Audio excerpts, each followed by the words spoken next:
Good morning and welcome to the second week and this is the third lecture of the second week. We in the last two lectures we have introduced the integral analysis of fluid dynamics.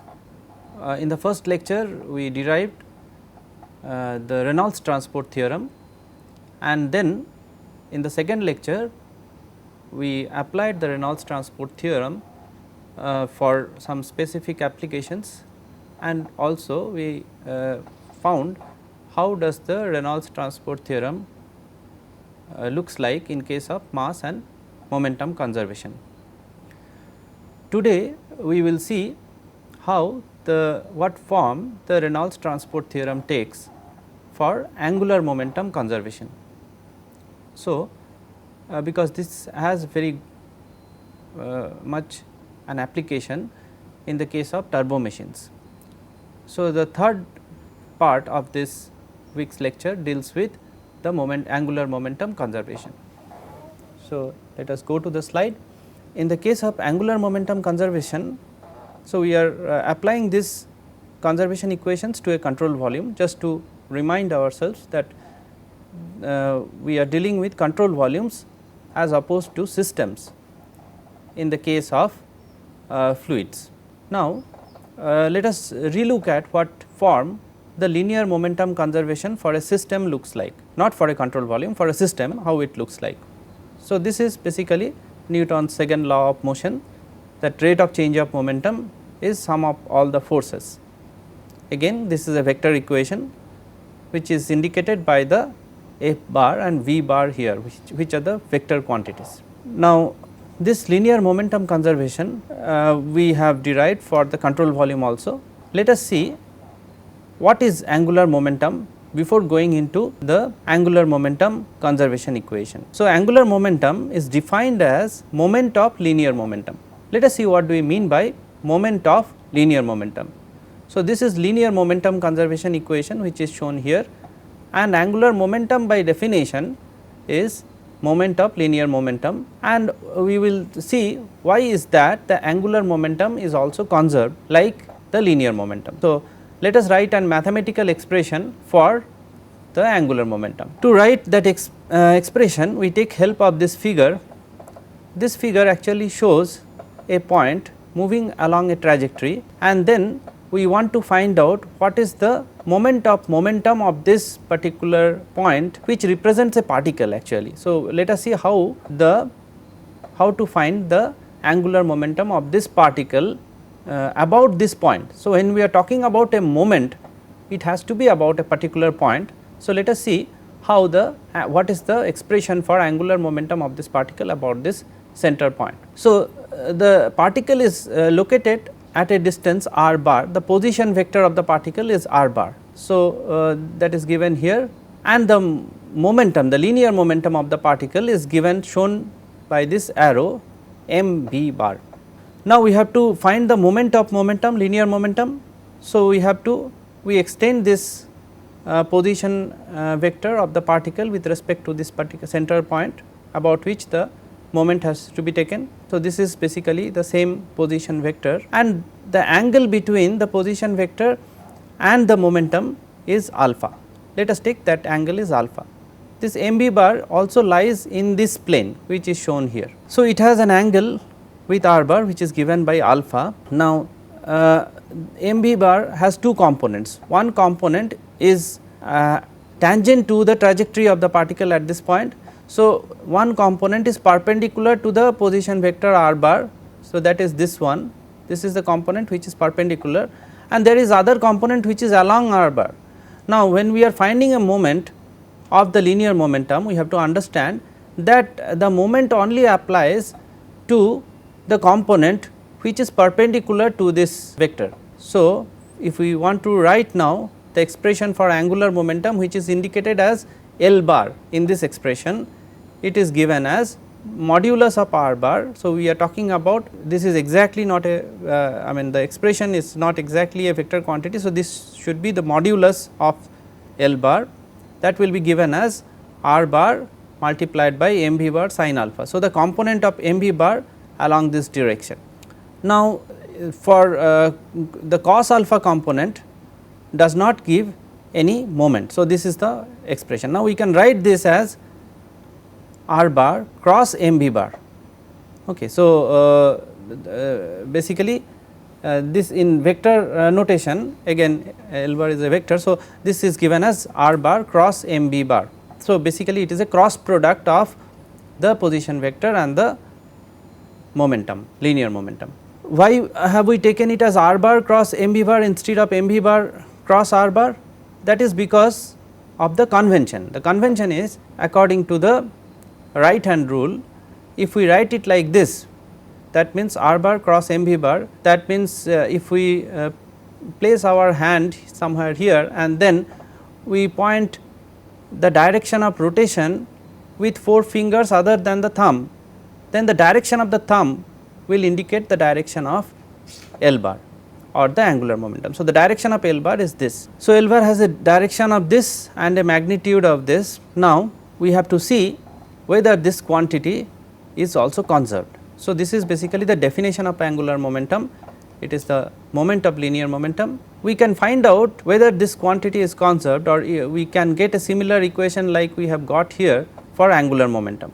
So, we take a derivative of this L bar with respect to t for a system. So, just to remind ourselves, we are in this, so far we are only talking about system and we have not gone into the control volume. So, for the system we can write this as d dt of r bar cross m v bar, and we can apply the laws for a cross product. We can directly apply the law of finding the derivative of two product. That means, this will be equal to r bar cross d m v bar by dt and dr bar by dt cross m v bar. So, this is allowed to actually break it into these two components.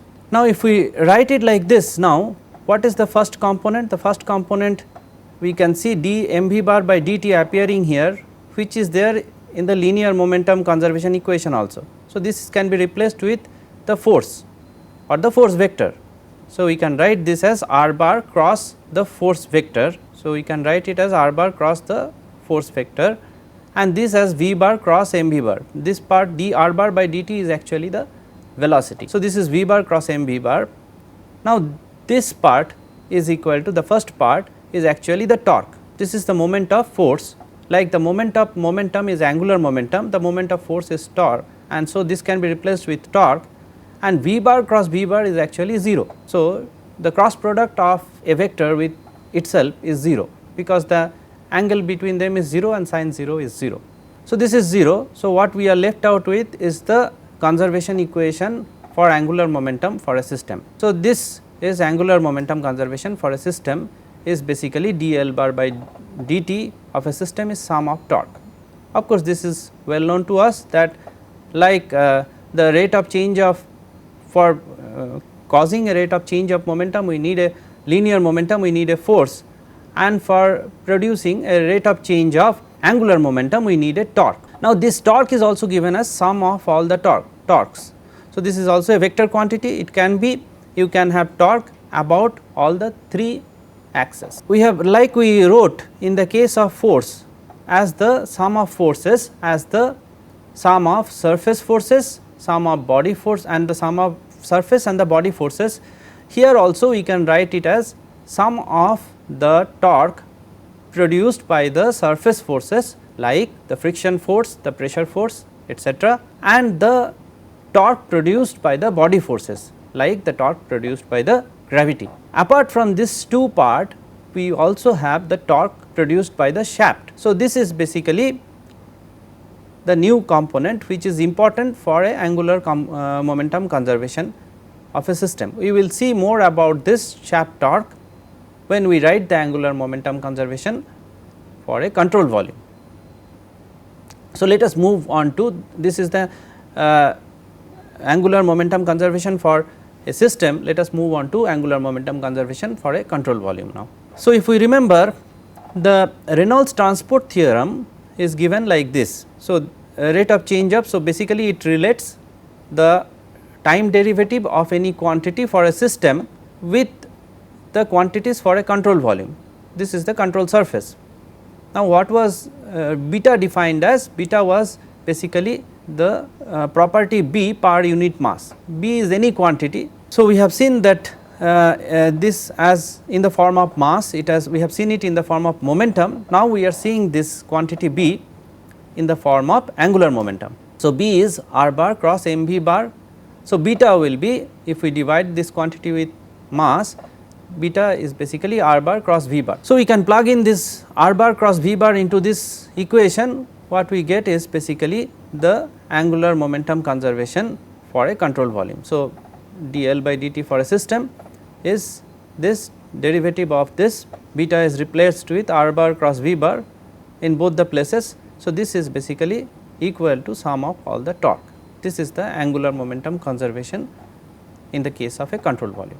So, if we just remember, in the case of linear momentum conservation, we had beta as v bar, this has been replaced by r bar cross v bar in the case of angular momentum conservation. That is the only difference. Now, let us see, like we saw in the case of linear momentum conservation, we applied this equation as such. So, this part of the equation actually is the angular momentum conservation for the control volume. This looks complicated because it has integrals, it has differentials, derivative terms. Let us write it for simple conditions like a steady and incompressible flow, so that we can simplify write this equation in a simplified form, which is the case in most of the applications which we will be looking at. So, steady means it is time invariant, and incompressible means there is no density change in the fluid. We have already defined this. Now, for the angular momentum conservation for such a system can be written, this is the general angular momentum conservation. For a steady incompressible flow, we can further say that this component is 0 because this is time invariant. So, any derivative of any quantity with respect to time is 0, and we can write the second one, the second quantity, that integration of the angular momentum over the entire control surface is equal to the sum of all the torque. So, this can be further written, suppose we have, this is when the quantity angular momentum is continuously varying through the surface. Okay, so, whatever is coming in through the inlet or exit, that also varies along the inlet or the exit. Now, that may not be the case for many situations. We can have a case like this where the angular momentum coming in through this control surface is constant, and going out, angular momentum of the fluid going out through this exit control surface is also constant. It is not varying along the control surface. If that be the case, then we can simplify this equation further and write it as a summation of this quantity, that is the net exit of angular momentum from the control volume is equal to sum of torque. Now, you can have multiple inlets and exit. If you have one inlet and one exit, it will be the angular momentum of the fluid, the rate at which the angular momentum of the fluid exits the control volume, subtracted from the rate at which angular momentum of the fluid enters the control volume. That will be the torque transmitted. Now, that is what is written here. So, we have written this in the form of rho, in the form of m dot out and m dot in. So, as we can see here, rho v bar dot s, s is the surface area of the control surface, and the dot product signifies that the velocity perpendicular to the surface is responsible for the mass flow going out or into the surface. So, rho v bar dot s can be clubbed together and written as m dot, and then this full equation can be written as m dot out multiplied with r bar cross v bar minus m dot in from all the control surface through which fluid is entering, m dot in multiplied by this angular momentum per unit mass, that should be equal to sum of torque. So, basically this is a more simplified equation than what we started for a case where it is steady, incompressible, and we have surfaces, along the surfaces there is no variation of velocity or angular momentum. So, under that condition we can write this equation in a more simple way like what is shown here. This is very useful for us because for most of the cases we will be using this form of angular momentum conservation equation. This simply says net rate of angular momentum exiting the control volume is equal to sum of all the torques. If the net rate of angular momentum exiting the control volume is negative, that means that there is a net inflow of angular momentum into the control volume. So, that means the torque is negative or reverse. We will see this further in the next slide. So, in the next slide we demonstrate the application of the angular momentum conservation for a control volume. So, we have taken two control surfaces. This is a typical turbo machine kind of application. This surface, control surface 1 is the inner surface and the outer surface is named as control surface 2. Now, let us say at a particular point or through this surface the fluid is coming into the control volume. Control volume is the annular space between these two control surfaces. So, it is coming in through this surface control surface 1 and going out through the control surface 2. So, it is coming in at a velocity and with certain angular momentum and it is going out at a velocity given the velocity vector is given as v2 bar at a certain angular momentum. So, if we apply for this situation, if we apply the angular momentum conservation equation, let us see what we get. So, we start with the last equation which we got in the previous slide, that the m dot out and the angular momentum per unit mass exiting the control volume and m dot in multiplied with angular momentum per unit mass coming into the control volume, for that is sum of torque. For this particular application again we can also use the so sum of torque, and then that torque is given as sum of the surface torque due to the surface forces, due to body forces and shaft. Now, this part, the first part, torque due to surface forces, that is the forces like pressure force or friction force on the wall, let us neglect that part. So, we will make this part 0 for this application. Torque due to body force, that means the weight of the fluid in the control volume, let us also make that part 0. Let us ignore that part, we are left out with the shaft torque only. This shaft torque is the torque supplied to the fluid in the control volume in the case of a pump, or the torque output, torque coming out from the control volume in the case of a turbine. So, that is basically the meaning of this shaft torque.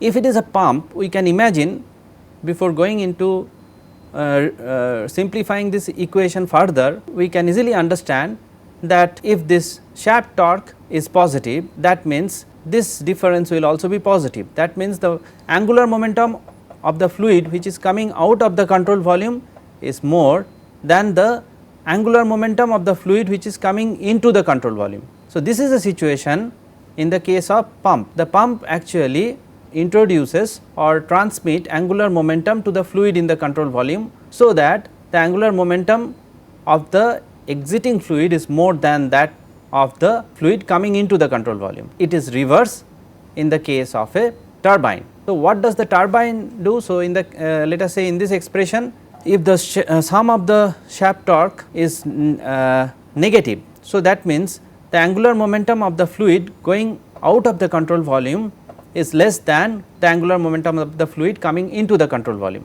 or in other words, the fluid is losing angular momentum as it crosses the control volume, and this is the momentum which is transferred as torque to the turbine. So, in the case of a turbine, the shaft torque is negative, which in other words mean that the angular momentum of the fluid exiting the control volume is less than the angular momentum of the fluid coming into the control volume. Now, let us simplify this left hand side of the equation little more. So, we also know from mass conservation for this particular case that we can directly say that mass flow rate out of the control volume is same as this is, we can again get this from the by applying the Reynolds transport theorem. So, that means the mass flow rate out is equal to the mass flow rate coming in, which we can just write as m dot or density into the volume flow rate. Mass flow rate is actually density into the volume flow rate. Now, if we write this, we can use this expression for m dot out or m dot in this expression for angular momentum conservation. So, we do that, then we get m dot into multiplied by r cross v out minus m dot into r cross v in is equal to shaft torque. Now, this r cross v, let us look into this little further. We can resolve the v1 bar, that is the inlet velocity, into two components. One is the radial component, another is the tangential component. The radial component is not of importance to us, because we are talking about the moment of the momentum, or we are talking about a cross product. So, what is important is the tangential component. So, similarly, at the exiting point, exiting control surface, we can resolve the velocity into two component, one radial, another tangential. Now, we can say, we can define the tangential velocity at the inlet as Vt1 and the tangential velocity at the exit as exiting control surface, that is the control surface 2 is Vt2. We are not naming the normal component because they do not produce any momentum. So, now we can then write from this, we can replace this r bar cross v with this radius multiplied by Vt, r bar cross v out as this radius multiplied by Vt2, and r bar cross v bar at the inlet as this radius of the control surface 1 multiplied by Vt1. So, if we do that, we get a very simple expression, and this expression is known as Euler Turbomachine equation. This is a scalar form of the angular momentum conservation equation, which is very useful for turbomachines application. You will be using this equation in the latter part, in the turbomachines part.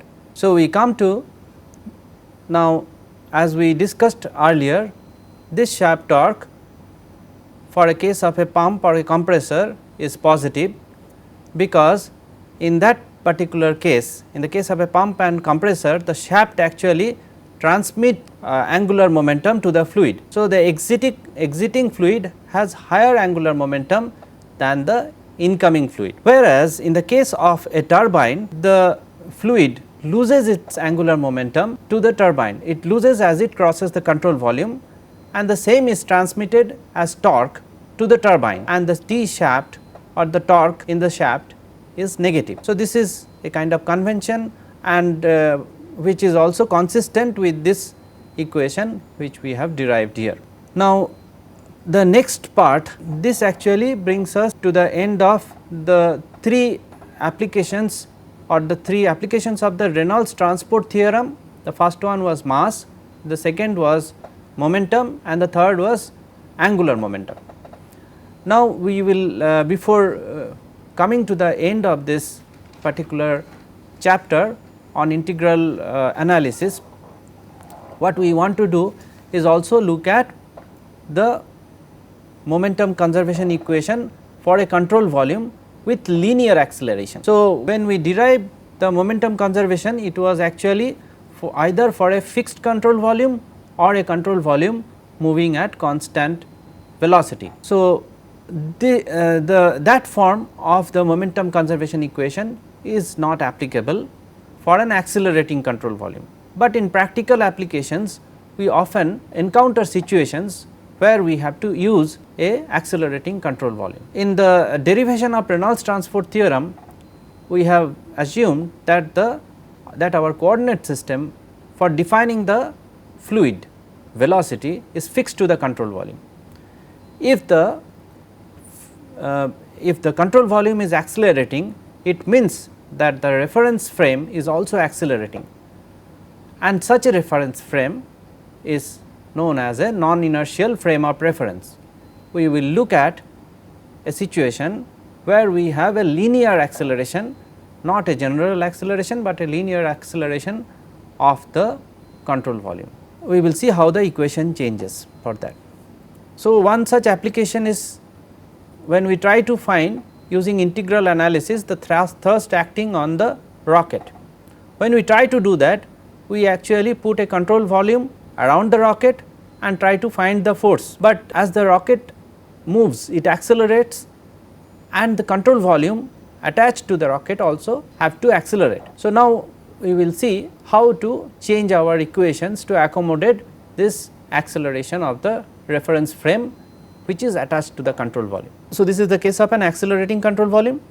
Before going into that, let us understand the reason for why we need to use a different equation. If we look at the look at the linear momentum equation, we see it is basically sum of all the forces acting on the system is equal to the rate of change of momentum. Now, this velocity of the system is basically the velocity with respect to the control volume or with respect to the reference frame with which we want to find the force. We will come to that a little later. So, as you can see, the velocity of the system is reference frame fixed to the ground. In most of the cases this reference frame is fixed to the ground, because we want to find out what is the force with respect to a ground fixed coordinate system. For example, in this case of the rocket, we have to send the rocket out from the ground and we want to find out what is the force required to actually, or what is the thrust required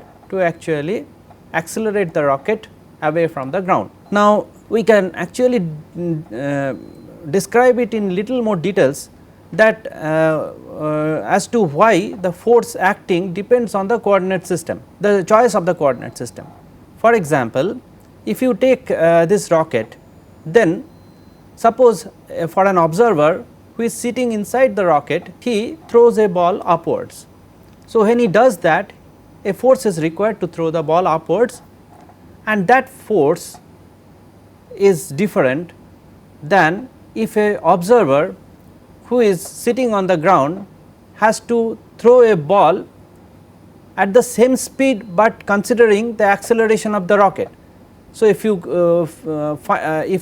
look at the ball which is thrown by the observer sitting inside the rocket from a ground fixed coordinate system, the ball has an acceleration imparted by the observer inside the rocket as well as the acceleration of the rocket itself. So, both these two will be required to be considered to find the force required to lift the ball with respect to the ground. But for an observer inside the rocket, the force required to throw the ball is same if he sits in the rocket and throws the ball, or if he sits in the ground and throws the ball. So, the force is also dependent on the choice of the coordinate system. In most of the cases, most of our application, like I mentioned before, we want to find out the force with respect to a ground fixed coordinate system. So, the velocities are also with respect to the ground fixed coordinate system.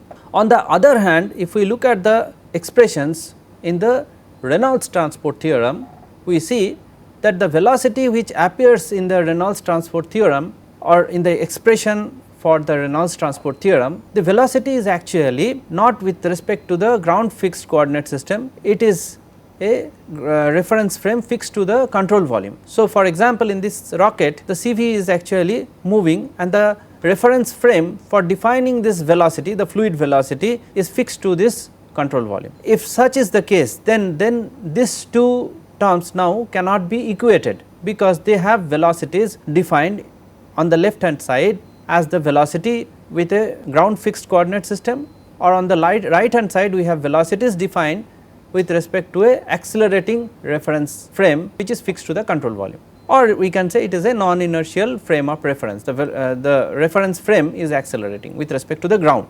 Now, what is the relationship between these two? They cannot be equated, but there has to be some relationship between these two. What is that relationship? If we can find that, then we can find out the modified form of momentum conservation for the control volume for the case of linear acceleration. So, this V system, if we look at, can be written as the, so let us look at this. So, this is velocity of the fluid and object with respect to the ground. So, this V system is basically the velocity of this entire system with respect to the ground. This is the velocity of the fluid or object with respect to the CV. Okay. So, this two are related with the relative velocity. So, the velocity, so this Vr is actually velocity of the CV with respect to the ground. So, it is like velocity. So, this relationship is true for any relative velocity expression, that velocity of a fluid plus object with respect to the ground is equal to velocity of the fluid plus object with respect to the CV plus velocity of the CV with respect to the ground. So, this is the relationship between the velocities. Okay. So, but here we can notice that although for the CV we write that it is the velocity of the fluid plus object with respect to the CV, but the object velocity with respect to the CV is 0, because the object is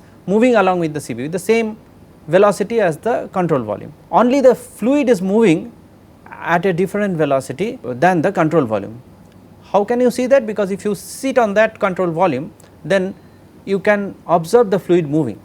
So, that says that the fluid is actually moving with respect to the accelerating control volume itself. Now, once we have this expression, we can as we are dealing with derivatives here, let us take a derivative of this in both the sides. If we do that, we get simple expression that the derivative of the velocity with respect to the system is equal to the derivative of the sum of these two velocities. Now, we can easily see here that if this velocity is constant, this relative velocity is constant, that means the CV is moving at a constant velocity with respect to the ground, then this term disappears, this dVr by dt is equal to 0. So, these two velocities, although V system and V bar are not same, but these two derivatives are same. So, the same equation can be used only with a difference that this V bar is now the velocity with respect to the control volume.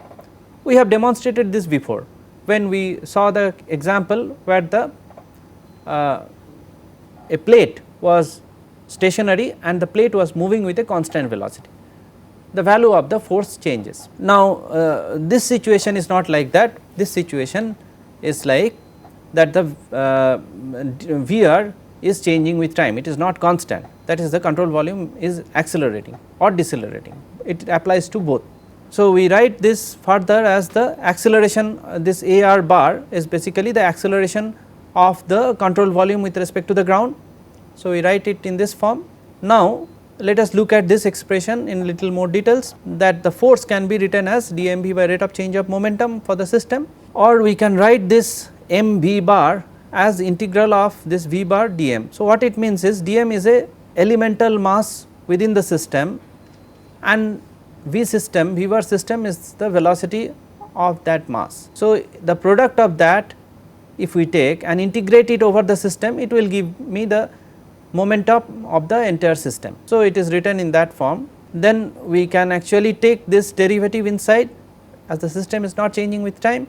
So, just if we take this derivative, then we can write it as dv system by dt to dm. We did this so that we can utilize this expression, utilize this equation and bring in the velocity of the fluid plus object, or mainly the fluid with respect to the control volume, not with respect to the system. So, we can write dv system by dt as this, we can use this equation there here and we can write in this form. Of course, once we write it in this form, we can actually take it as the CV, because if you remember in our derivation of Reynolds transport theorem, at any point of time t where we are considering, the CV and the system actually overlaps with each other. So, we write it in this form.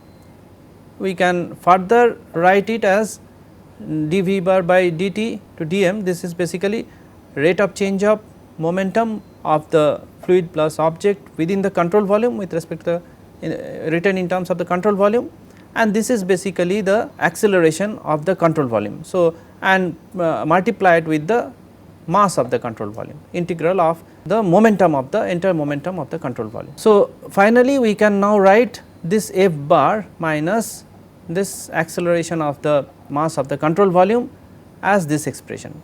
So, this is the modified form of the momentum conservation for a CV with linear acceleration. So, we do not say f bar is equal to this, we say f bar minus this inertia force term. This is actually an inertia force. If you see, this is mass of the entire control volume rho dv over the entire control volume multiplied with the acceleration. So, this is basically the inertia force coming in. So, the net force acting minus the inertia force now is equal to the same expression, and these velocities are with respect to the control volume, reference frame fixed to the control volume. We will demonstrate this application of this equation further while we do a problem during our tutorial session. So, this brings us to the end of the third lecture, which is the last lecture of the second week of this course, and we have in this lecture looked at the application of the Reynolds transport theorem for angular momentum conservation equation, and we have also looked at how the angular momentum conservation can be simplified for the case of a turbo machine, and we have looked at the Euler turbo machine equation. At the end of this lecture, we have looked at the momentum conservation, the linear momentum conservation for a non-inertial, for a control volume which is accelerating, that means in the case of non-inertial frame of reference. Thank you.